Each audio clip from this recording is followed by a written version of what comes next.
என்ன நினச்சா எனக்கே ஆச்சரியமாக இருக்குங்க. எப்படி இருந்தேன்னா இப்படி மாறிட்டுன்ற மொமெண்ட்டு தான் இப்போ நான் ஃபீல் பண்ணுறேன்.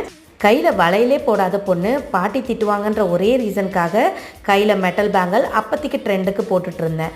ஆனால் நாள் ஆக ஆக அதே ட்ரெண்டை நம்ம ஃபாலோ பண்ண முடியாது இல்லைங்களா? ஸோ மற்றவங்கள விட யூனிக்காக நம்ம என்ன போடலாம் அப்படின்னு சொல்லி யோசித்து நான் தேடி ஆசைப்பட்டு வாங்கினது தான் இந்த கண்ணாடி வளையல்லாம். ஸோ கண்ணாடி வளையல் போட ஆரம்பித்த பிறகு அதுக்கு கிடைச்ச காம்ப்ளிமெண்ட்ஸ் பார்த்திங்கன்னா 1 இல்லை 2 இல்லைங்க. நான் வளையல் போடாமல் போனாலே எங்கே உன் கையில் கண்ணாடி வளையல் மிஸ் ஆகுதுன்னு கேட்குற அளவுக்கு எல்லாருமே அந்த வளையலை நோட் பண்ணி எனக்கு காம்ப்ளிமெண்ட்ஸ் கொடுக்க ஆரம்பித்தாங்க. ஸோ கையில் வளையலே போடாத பொண்ணு இன்றைக்கி வளையலையும் என்னையும் பிரிக்கவே முடியாத அளவுக்கு பெஸ்ட் ஃப்ரெண்ட்ஸ் ஆகிருக்கோன்னா அதுக்கு காரணம் என்னோடய பாட்டி தாங்க.